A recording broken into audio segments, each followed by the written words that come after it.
Good morning respected teachers. आज हम आपके लिए लाए हैं क्लास 8 न्यू उड़ान मटेरियल में से लेसन 2। ये शायद पोएम नंबर 1 है, the ant and the cricket, worksheet 1, जिसमें आपको प्रेपोजिशंस के बारे में बताया जाएगा। प्रेपोजिशंस इंग्लिश में वही काम करती हैं जो हिंदी में कारक करते हैं। ये एक सेंटेंस के अलग अलग शब्दों का एक दूसरे से संबंध बताती हैं। हमें एक बॉक्स में कुछ प्रेपोजिशंस दी गई हैं, उन्हें हमने नीचे दिए गए सेंटेंसेस में भरना है। मैंने साथ में उन प्रेपोजिशंस के हिंदी मीनिंग भी लिखे हैं, जिससे बच्चों को समझने में आसानी रहेगी। You can feed that old bread to the birds. आप वो बासी रोटी पक्षियों को खिला सकते हैं। Please tell me about your vacation. अपनी छुट्टियों के बारे में बताइए। We learned a lot from the excellent speaker.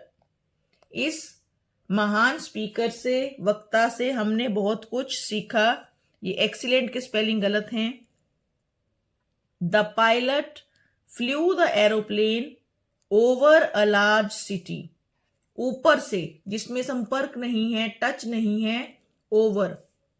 My family went to Florida for 2 weeks. मेरा परिवार 2 हफ्तों के लिए फ्लोरिडा गया। I was born on April 3, 2002। Date के साथ on. I like the songs of 90s। 90 के गीत मुझे पसंद हैं। We went through the tunnel.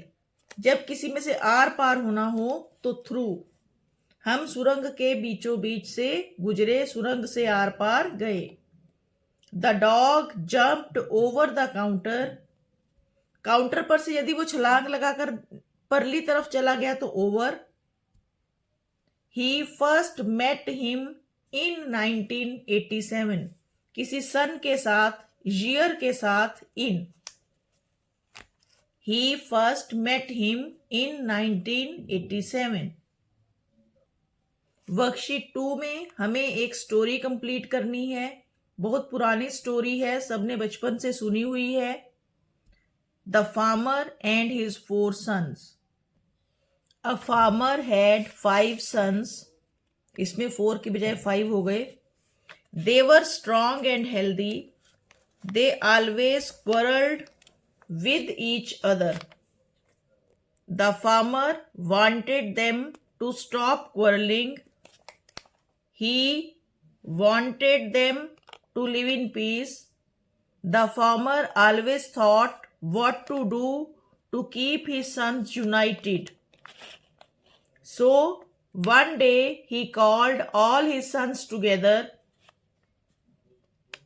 He showed them a bundle of sticks and said, I want any of you to break these sticks without untying them from the bundle। कि bundle से निकाले बिना, खोले बिना उन्हें तोड़ना है। Each one of the 5 sons tried hard, but none of them could break the sticks। Then the old man separated the sticks and gave each of them just a single stick to break। They broke the sticks easily। फिर उसने उनको एक एक करके लकड़ी दी तोड़ने के लिए, और उन्होंने आसानी से तोड़ दी। The farmer said, a single stick by itself is weak। It is strong as long as it is tied up in a bundle। अकेली लकड़ी कमजोर है, ये मजबूत तभी है जब तक ये एक बंडल में बंधी हुई है। Likewise, you will be strong if you are united।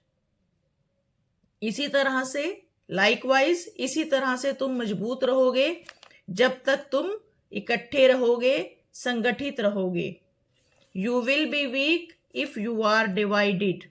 अगर तुम बंटे रहोगे तो तुम कमजोर हो जाओगे।